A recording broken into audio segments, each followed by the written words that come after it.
Hello and welcome to this week's episode of Run a Profitable Gym. I am your host, John Franklin, the CMO at Two Brain Business. Here with me this week is my friend and colleague, Matt Temby, the head of sales at Two Brain Business, and also the owner of Vault Health and Fitness. How are you doing, Matt Temby?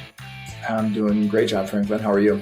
I am fantastic. I am charged up. I normally don't record this early in the morning, so you're getting the front end of the coffee instead of the tail end.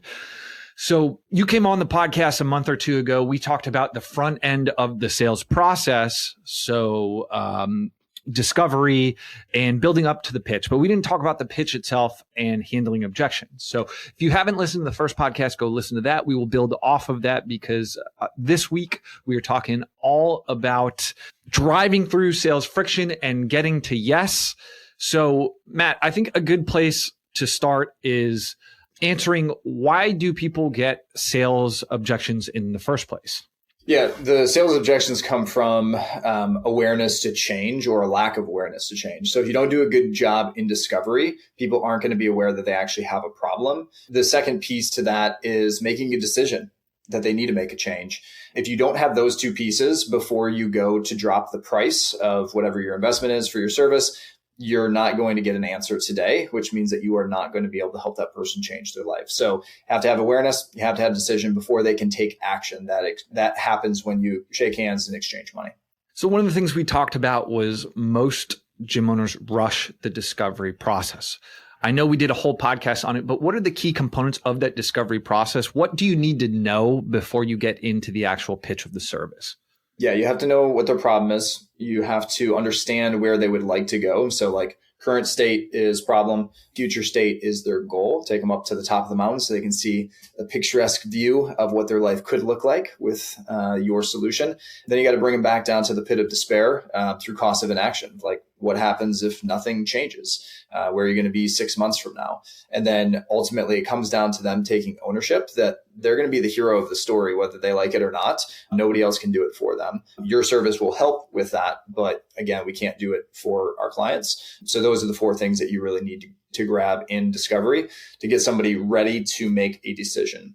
Whether they decide yes or no, that is going to be what we talk about today. But we need to help them make a decision today. And based off of the training you do with gym owners and your team, where are people weakest? What are the parts that get glossed over the most? In discovery or in the close? In discovery. We're not closing just yet. Not closing just yet. Yeah. Is really around the cost of inaction and ownership. You know, people will sit down across from you and say, hey, I want to make this change. But if we don't build some kind of like consequence around if you don't do something and you wait another 6 months, are you going to be in the same spot? And sometimes they'll think that they will be, but actually that problem becomes worse. It compounds over time.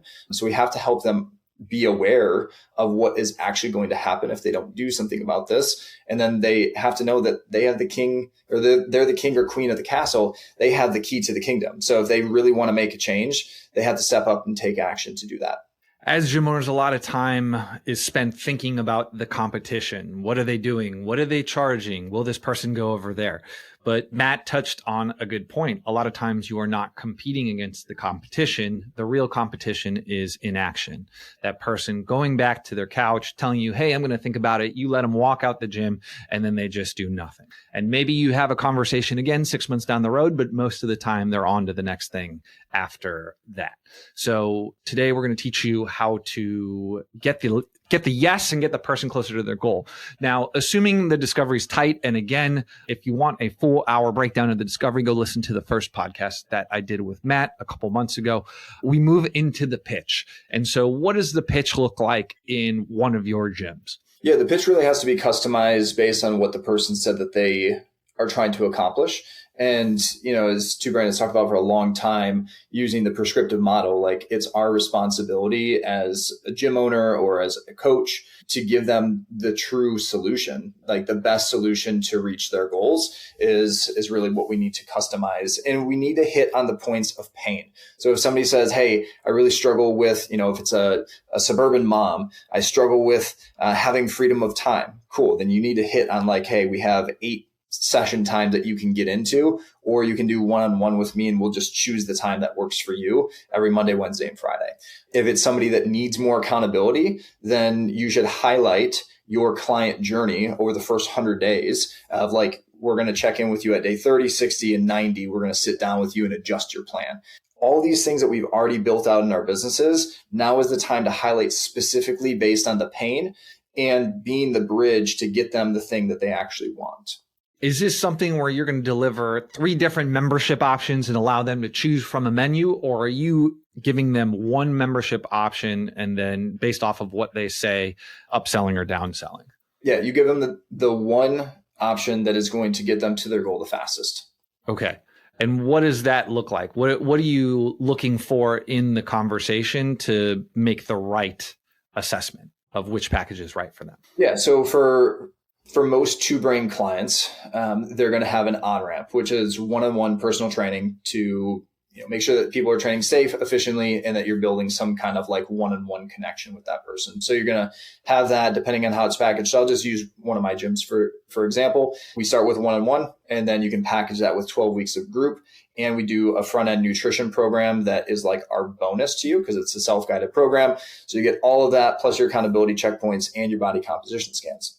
So I'm going to present that as a paid in full price, and I'm going to ask them how they feel. And then they're going to respond, and then we're going to get into objection handling from that. You have to expect that there's going to be objections. It's kind of like going to the prom.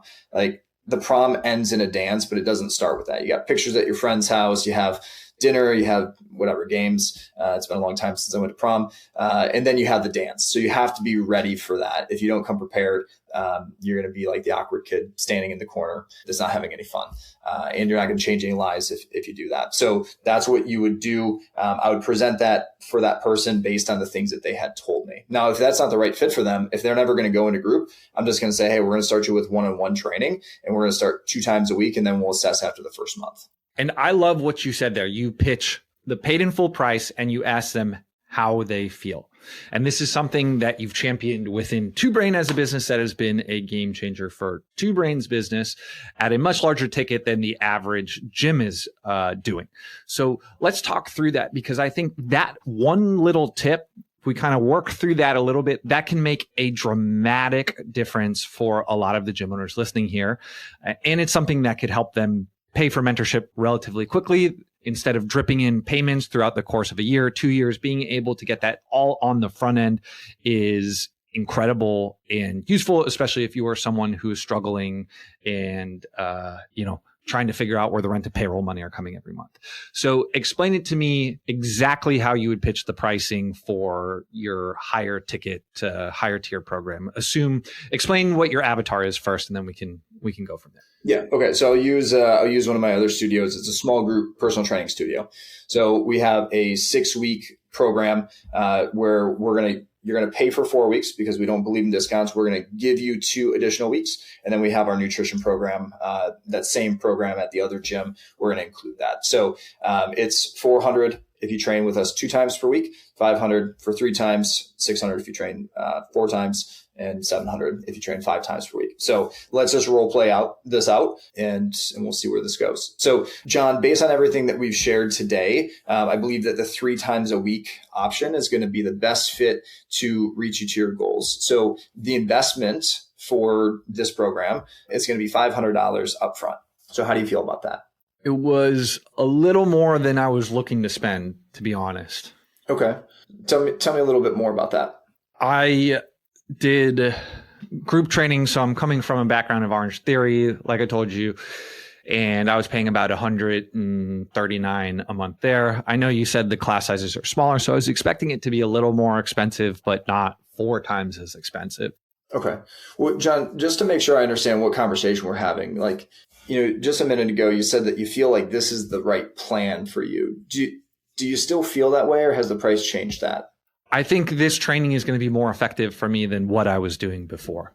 Okay. And you believe that it can get you to the goal that you shared with me about, adding 5 pounds of muscle over the next year? I think so. Well, do you think so, or do you know so? Because we need to make sure that you have confidence that this is the right thing for you. I know if I'm able to consistently do the work that this should work for me. Yeah. Right. Okay. And so all those details and like that smaller session size and all of these touch points, do you believe that that will actually get you to show up to the gym the 3 times per week so we can get that muscle on your frame? Yeah, that definitely sounds like something I was missing in my old gym. Okay. So let's put the money aside. We're going to tackle that here in just a second. So do you want to do the program, John? Yeah, I do. Okay. So it's just a matter of ones and zeros and figuring out like the right payment structure for you. Is that the conversation we're having? Yeah. I mean, I definitely don't think I'd be able to put down 500 today. Okay, perfect. Well, that's helpful for me to know. So what we can do is we can put you onto a payment option where we pay for this weekly over the course of the first 6 weeks of the program. So instead of paying upfront the 500, it's going to be 600, but we're going to break that down into $100 per week. Is that something that you're able to move forward with, even though you don't have the 500 today? Is it something where we could do the 500 over the 6 weeks, like weekly? We're not able to do that because there's a risk for us if you're not going to be consistent. So we want to make sure that there's going to be a little bit more skin in the game because we're splitting up these payments and, there's some logistics and it's going to take more time for us to set up your payment plan. Okay, let's do it. Okay, great. I like the neg, just Matt assumed that I needed to put on 5 pounds of muscle, just really cutting me down a notch in the consultative selling process right there. Yep. All right. So that was great. So you asked for the full payment up front, asked how I felt, got conviction of the program, and then teased out that it was maybe a lump sum issue and offered a solution in the form of a payment plan. Yeah, and you gave me that information. So if you didn't volunteer that, that's the next question. Is like, do you have the $500 and you're just like a little concerned about giving that to me, or do you not have the $500? So let's just go back and role play that you don't have the $500. Okay. You can hit me with I think you were at the ones and zeros part. I'm assuming that would be the. Yeah. Or is this just John, is this just a simple case of figuring out the ones and zeros? I just don't have the $500 to get started. Okay. Well, if you don't mind me asking, so like it sounds like we're sitting on the same side of the table and we're just trying to get a solution of how we can get you started. Is that right? Yeah, I would like to figure out a way to make this happen. Perfect. So, John, we have a payment plan that we can offer to you. But before we even tackle the details on that, let's just figure out like where you can potentially get this money from. So I'm just going to ask you, if you're okay with it, a few questions so that you can think through like some of the resources that you might have access to. So let's start. Like, do you think that you have any like cash laying around the house, or maybe like stuff in your couch cushions at home? A little bit, but definitely not $500. That's a lot of money in the couch cushion. Okay. All right. And then do you have a savings account that you don't typically tap into for things like this that you might have access to? I have like my health savings account. Yeah. Okay. That's perfect. We can definitely use that. Do you think that you had the 500 in there, or do we need to continue to be resourceful and find other methods? I think I have around something like that, and I may be able to hobble the rest together from underneath my couch cushion. Okay, well, I'm going to give you just a couple other options just so that you have these in the back of your mind. If you have a credit card that you don't typically use, that could be an option that you could put this on. If you typically use a credit card, you might have just like your regular bank checking account. And then something else that you could probably do, if you have people in your life that love you and that usually give you not super practical gifts for your birthday or for like Christmas, instead of them giving you that thing, you could probably just ask them for money in advance and like hold the gift and just tell them, hey, I'm doing this important thing. Could you give that, that sock and underwear package that I'm going to get at Christmas? Can I just get that money up front? So those would be some other options if you don't have enough in the couch cushion and in the HSA savings account. All right. So let's engineer a way to make this happen. Cool. Let's do it. And then I'm assuming if it was something where it just wasn't there, you could downsell into a smaller package. Correct. Yep. So if you couldn't do the 3 times a week training at 500 for that start, I'd drop you down to the 400 at 2 times a week. And then if that wasn't an option, and if you're a gym owner that doesn't have 2 locations that are like within 15 minutes, this probably isn't a good option for you. But then I would talk to you about my other location in doing a onboarding program for one-on-one into group, because it would be less of an investment in the long term. Right. And that's the asterisk here if you're listening along as a CrossFit gym owner. I'm assuming since it's a small group training facility that the people, like how often do you get into a situation where someone doesn't have $500 to their name to get started? Yeah, happens weekly. Weekly, but it's less frequent than maybe some of your larger group gyms. Yeah. Okay. So just an asterisk there, like it's a more premium gym, you're going to have a more premium clientele. This may happen a little bit more if you are lower ticket or an access facility that's maybe trying to sell some personal training. So just a caveat there. Okay. So we handled that. And that was basically it's a pricing objection right there. So that is one objection. Let's kind of talk through the most common objections, because we may have skipped over that step getting into role play here. Yeah. So most common objections that you're going to have is think about it, which is like probably the number one that you're going to get in a gym setting. You're going to get partner occasionally. And then you're going to have money, fear, or logistics. Now, nobody's coming out and saying, I'm afraid, right? You have to, as you build your sales skills and you have more and more reps, you're going to identify and you're going to have to label that for the person. And you'll have to ask, like, do you think that this might be a little bit of fear coming out? And then there's 4 different types of fears that we can talk about. And then there's logistics. And logistics is the simplest one to solve. That's typically like, hey, I have spring break coming up, or I'm going to be traveling for work next month and I don't want to miss a week. Those ones are really simple to handle. And that's probably one of the most common that people are getting right now as we go into the summertime, especially if you are anywhere on the coast. Everyone has travel, vacation, summer house, all those things. So how do you handle the logistics objection? Because I am sure that is one that our listeners get frequently. Yeah. Do you want to role play this, or you want me just to kind of walk you through it? You can just say, hey, if we get to the end, I can tell you, hey, this all sounds good. I want to sign up, but in September. I'm going to be traveling a lot with the kids, and it just doesn't make sense for me to do something like this right now if I'm going to have to stop for 2 weeks to go to Italy and then stop for another 2 weeks when I go to California. Yeah, got it. Okay. So, John, do you typically do a lot of travel throughout the course of the year? It's a lot more in the summertime when the kids are off school. Okay. But it's something that's like going to be part of your regular lifestyle for the rest of your life, probably? In the summertime, yeah. Okay, cool. And you said that you want, like, part of your goal is just like to be consistent so that you feel better and that you have more energy for life in general. So it seems like this is going to pop up like, every 9 months. So what I would suggest is, like, we can take care of the logistics. I'm not worried about you being gone for a month this summer. Like, we'll handle the billing stuff appropriately for you. But is the program still something that you want to do? Yeah. Okay. Well, today's July 1st, and you said that you're going to travel in August and then again in September. So, you could punt this, another 10 weeks, 10, 12 weeks. Or what we can do is we can get you started now. And then, like I said, my team and I will handle the 4 weeks that you're going to be gone. That's no problem. But that way we can start making progress towards your goal of being consistent and having more energy. And you're probably going to enjoy these trips that you have coming up in August and September a little bit more if you do that. So would you like to go ahead and get started today, and then we'll take care of that other stuff later? I would love to, Matt. Cool. Then let's do it.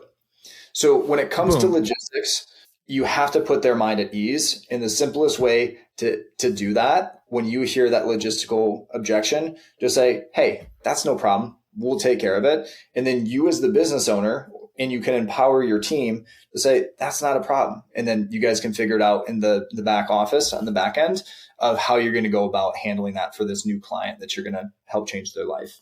All right. So we handled it's too expensive or some questions about the pricing. We just went through logistics, which is probably one of the more common ones that you're getting now. Let's talk about the spousal objection. So how do you handle the spousal objection? Yep. So when somebody says, yeah, that sounds great, I just need to go home and talk to my spouse about it, you are going to lower sales resistance, because if you're like, well, what do you need to talk to your spouse about? Right? You're going to trigger sales resistance. They're going to want to get out of that conversation as quickly as possible. So you're going to say, yeah, that's no problem. Like, I have a partner too. I totally get that. Now, before you go away and have that conversation, I just want to make sure that everything that we went through today, that you believe that this can get you to XYZ goal. So we want to double down on like confidence in the program. They're going to say yes again, because we already got that tied out earlier in the conversation. Then I'm going to ask them again why they feel that way, reaffirm that. So you get a double tie down there. And then you say, okay, and when you take this time to go away and talk to your spouse about this, like what's coming up in your mind that makes you want to have that conversation? And so they're either going to give you a different objection. They're going to give you the real objection of like, hey, we have a vacation coming up where we're going to be spending a month away at the lake house. Or, well, I just got to talk through the money with them. Or, I'm concerned because like I've done a program like this in the past and it didn't go super well. So that would give you the real objection, right? So then you can dig into one of those three. Now, if they stick with it of like, well, this is just like how we make our decisions, then you're going to try to punch a hole through that of like, okay, did you talk about like this meeting that you were coming to? Did you guys like make a decision on that together? Well, no, like I just saw it online and I like booked it in. Okay. So like you don't make all of your decisions together. So like, what about this decision is it that makes this a little bit different? And then they'll probably say, well, it's the money.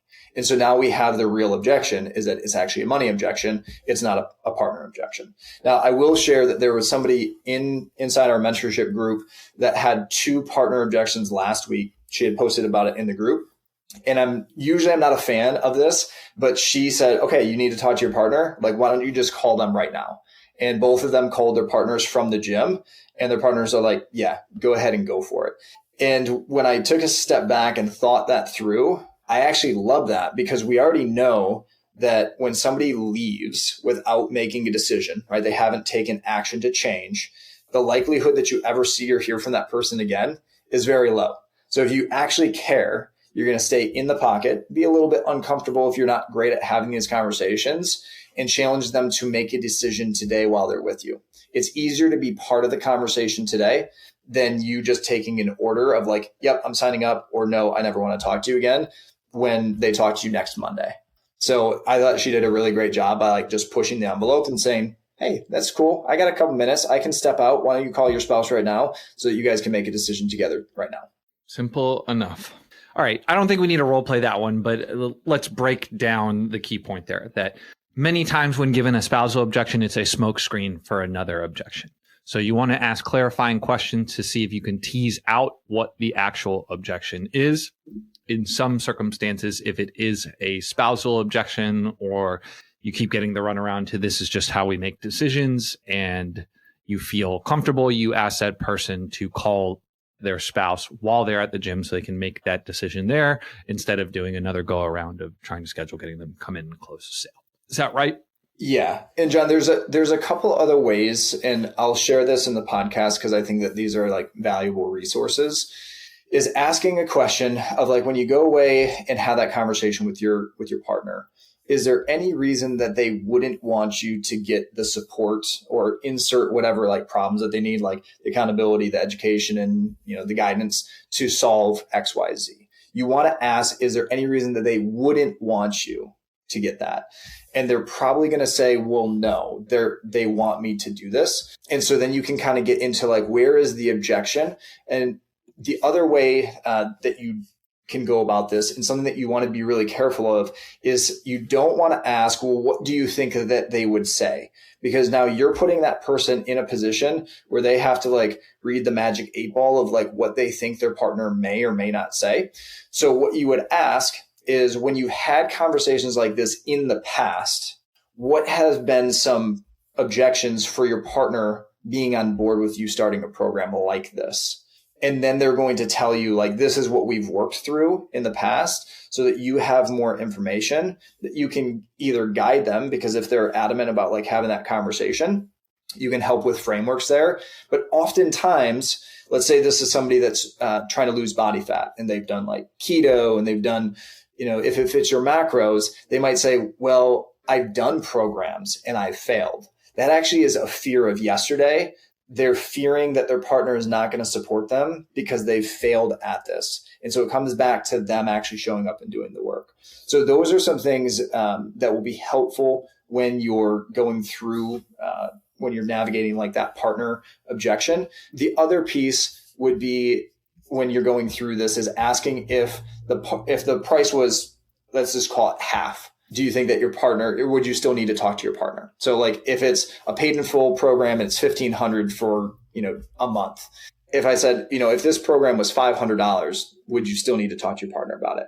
And if they say no, it's a money objection. And so then you go into the money dig. Got it.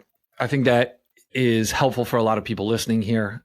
So why do people hit you with the I need to think about it objection in the first place? Yeah, it's because there's a lack of confidence. So it's either a lack of confidence in the plan that you've outlined for them today, a lack of confidence in the process that they're going to have to take to accomplish the goal, or a lack of confidence that they're actually going to reach the goal, right? Like people ultimately are paying for a result in their problem being solved. And so it's either something that you did or that you lacked in the pitch, or in discovery, you didn't challenge them with real questions.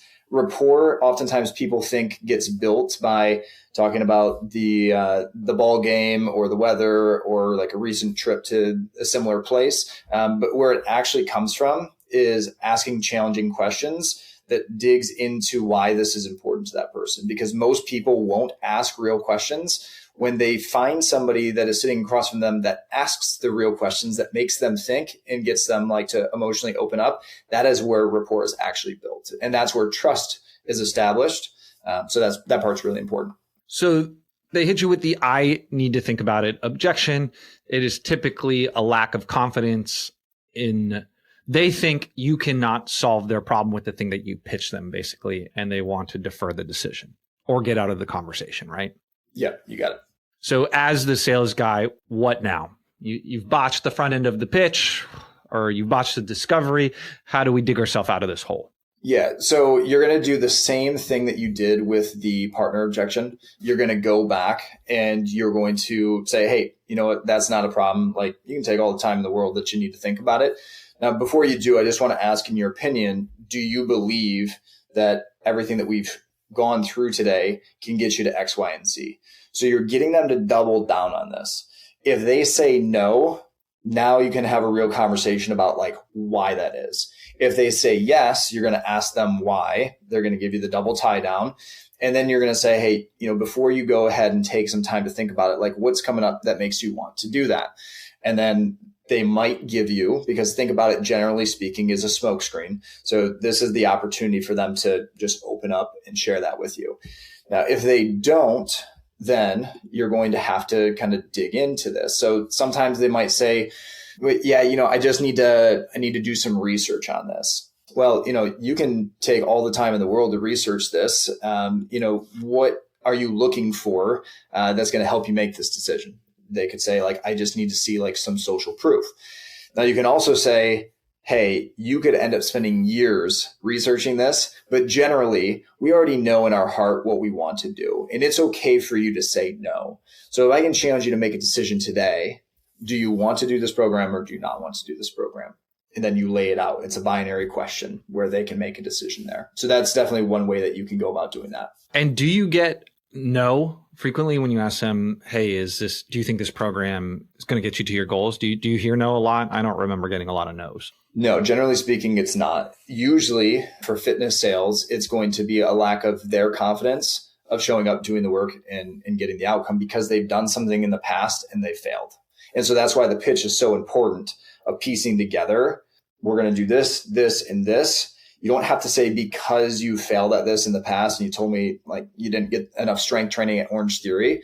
You just have to listen and then you have to present it in a way that makes sense so that they can grab onto it, have that confidence so that when it's time to exchange money and move forward, that they're ready. So you're trying to reset. You have to go 2 steps backwards in the conversation and then get back to the actual decision itself is what I'm hearing. Is that right? For sure. Yep. So you'd hit it with I give you the I need to think about it. And you would say something along the lines of, do you believe the program is going to get you to the goal that we set out in the discovery phase? They're going to say, yes, most likely. And then what are the exact words you'd do from there? Well, I mean, there's depending on where they're at. So if they said, I always take 24 hours to think something through, then I would challenge them to make a decision of like, all right, John, so you always take 24 hours to make a decision, you're saying. Now, you shared with me that you've been thinking about this for the last 9 months, and since you've been out of your routine, since you relocated down to Cuesta. Do you think that your decision-making process is part of the reason why you're in this position that you're at today? They'll probably say something along the lines of, yes, I know I've been needing to do something for a little while now, and I just want to make sure that I'm doing the right thing because I've been burnt from stuff like this before. Okay. And when you say that you've been burnt, like what exactly do you mean by that? Just been promised a lot of things in conversations like this that haven't panned out. Okay. In those programs that you did proceed with, did other people have success in those programs? No, not really. Well, maybe some of them. I'm not sure. Right? It's an Orange Theory class, so it's a little less of a conversation about what my goals are and more along the lines of, do you like the workout? Yes or no? Okay, understood. And why do you think that you didn't have the success that you were looking for in that process? I just got bored of the workouts. I didn't feel like anyone was checking up on me. Okay. And so when you got bored and people weren't checking in on you, did that lead to you being less consistent? Yeah, I fell off the wagon for sure. Okay. So, if we're having a real conversation, do you think that that's actually why you didn't, reach your goal? It's definitely a big part of it. Yeah. Okay. And so the consistency that I outlined in this plan that we're going to do, that we're going to lead you through, do you think that these are the pillars that are going to be in place that will actually make sure that you are consistent this time around? Because it seems like that was the missing piece of the recipe last time. It definitely sounds a lot more promising than what I was doing before. Yeah. Okay. So John, you said that you want to take time to think this through.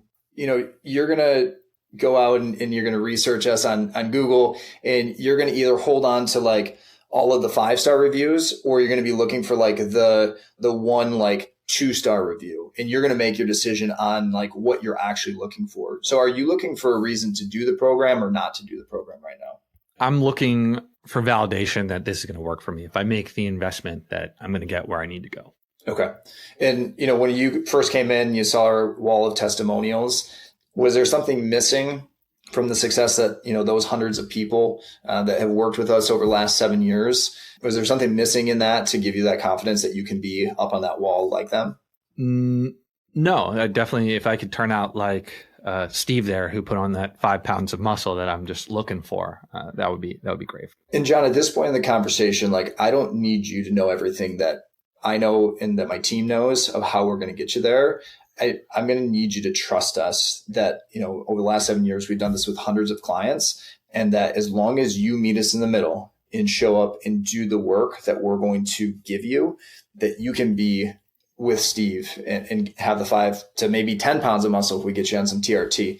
So what do you want to do in this moment? Are you ready to shake hands and move forward so we can get you to where you want to be? TRT, there's a secret menu? I didn't know about that. Yeah, that's we only talk about that. All right. That's what I need to get biceps like you. Okay, cool. Let's move forward with that then. Cool. So we went 2 steps backwards. We built the confidence, and then we got to the actual pitch itself. And then it's not going to work every time, but it's definitely going to work more times than if you just say, okay, Steve, let's book a follow-up next, whatever, and let him walk out the door. Yeah. You're never seeing Steve again. And it's really important that we push people. And it's not because we want to be sleazy salespeople. It's because we actually care.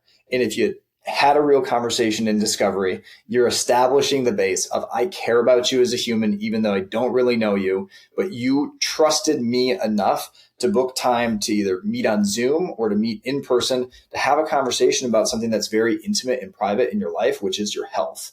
And so my responsibility as a professional within this industry is to help you make a decision to get the outcome. When a doctor prescribes medication, when we have an issue, people don't say, yeah, doc, I need to think about filling the script. No, they run to their local pharmacy and they get it filled as quickly as possible because that's what the doctor said. Well, the doctor established their credibility through their credentials that's on the wall behind them. We do that in the gym with social proof, it's basically all of our marketing efforts, and then like also branding inside of our sales room, right? And so we need to have that credibility. And so when we say, hey, this is the right thing for you, the think about it wouldn't be a thing if this was the doctor's office. So you have to build that confidence back to, again, plan, process, and then ultimately the results, which is what they're paying for. They're not paying for your time. They're paying for the outcome that they said that they wanted. So it's your responsibility to push them to a yes or no. Because if they say, I need to think about it, and they are afraid to tell you no, it's okay to tell them, hey, like, I'm an adult. You're not going to hurt my feelings. You can tell me no if this is something that you're out on. It would actually save us time if you're not interested, to focus on the people that actually do want our help. But you get one shot to change this person's life, so you have to push them, and you will feel better about it if you did. One thing worth noting here is throughout all of these objections, one of the things that you're doing well is you are keeping control of the call, the sales process. A lot of times with a novice sales rep or a gym owner who feels uncomfortable with sales, the tendency will be to let the prospect take the reins and run the conversation, which if you think about that in terms of like a training session, you probably wouldn't let that happen on the training floor, where if you're doing some type of upper body and the client's like, I just want to do core exercises every day. I need to get abs, so we're only going to do core exercises here. You probably wouldn't allow that to happen as a trainer. You would say, hey, this is my area of expertise. And by taking this type of control and showing this confidence in the sales conversation, a lot of that parlays onto the training floor, especially if you are selling specialized small group coaching packages, which most people listening to this podcast will be. So what are some tips you have for the gym owner listening on how to keep control throughout the entire sales conversation? Yeah, I mean, when you're driving your car and you have a passenger, do you like ever let them reach across and grab the steering wheel when you're driving? No, like you push their hand off and say, hey, like, I'm in control here. Like, let me drive. I'm taking us to the destination. Like, we're going to get there safely. And so you just can't allow it to happen. So you have to be confident that you know where it's going. So if you don't have a process for your sales cycle, when you get somebody face to face with you, you need to make sure that that's outlined and that you have practiced that. So like get on with, your mom or a friend, and you need to role play with non-live rounds, because once you go live, like this is a real person that you can change their quality of life if you can help them see that the program that you have will get them what they want. So you have to have practice. Keep in mind, the people that you're having this conversation with, they only have this like once or twice. You're going to have this hundreds, if not thousands of times. So you should be much better at leading this conversation. And if you know, I have to find the problem, I have to understand the goal, I need to build cost of inaction, urgency through cost of inaction. And then I need to make sure that they take ownership, that they understand that they're the hero of the story. Once you have those things, now I know I can go into the pitch. I'm going to customize the pitch for what they need. And then I feel confident handling the objections so I can get to a yes or a no today. That is my job within the 30, 45 or an hour minutes that you have with them to get this person moving forward in their health and fitness journey. Like that is the goal. And when you know that this is the process, it's very easy to follow the process. You spoke earlier about the inherent fear of being the sleazy sales guy.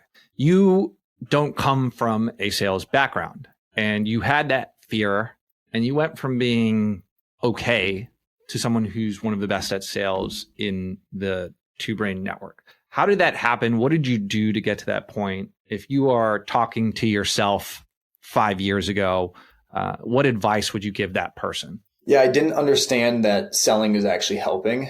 Cooper wrote a book called Help First, and it's a book about sales. And so once I wrap my mind around like, okay, this person doesn't make a decision today, it's going to be really hard for me to ever have another conversation with them. And usually it's going to be like 6 to 12 months down the road, and they're going to say, hey, I regret not doing this the first time. The pain that caused me of like, oh, it was because I was not good at my job and I didn't help them make the right decision and like push through their fear or push through the money objection or, whatever it was, the logistics objection that I didn't know how to handle. I was like, I need to advance my skills as a professional, both for sales and in my gyms. And so I invested in sales mentorship because I spent a lot of my day helping people make decisions. And that's what I tell people when they're like, hey, I don't want to be sold to. It's like, that's fine. I'm not going to sell to you. I'm going to offer you help. It's your problem. It's my solution. It's your decision. You get to decide what happens here. But my job is to help you make a decision today. So Matt credits mentorship with a lot of his success in the sales process. If you are someone who's struggling with this, get yourself a Two Brain mentor. We have scripts, we have ways to handle objections. We work through some of these conversations. There are people always looking to role play the sales conversation within the Two Brain groups. So head over to twobrainbusiness.com and you can book a call with maybe Matt or someone else on the team. If you need something a little more immediate, head over to gymownersunited.com. It is our free Facebook group for gym owners. Matt is in there. I am in there. People ask sales questions all the time. We're happy to jump in and give you our 2 cents, but nothing replaces getting reps and nothing replaces getting mentorship and coaching. Again, Matt, thanks for making the time for doing this.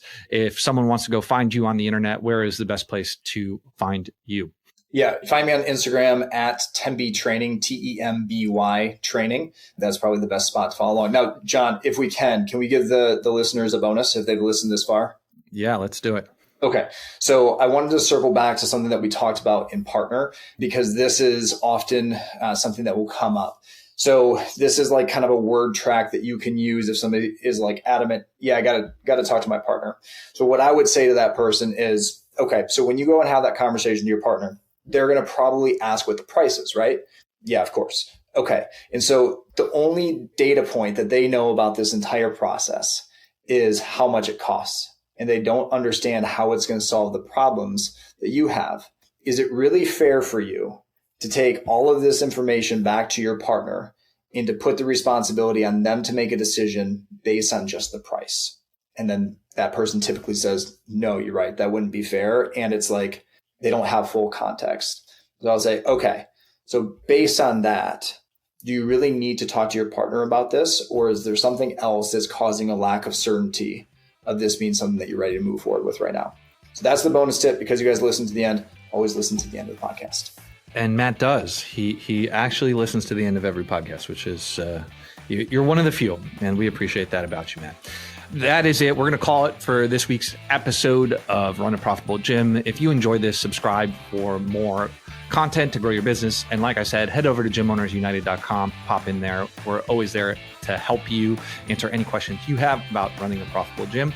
I am John Franklin signing off. We will see you next week, gym owners.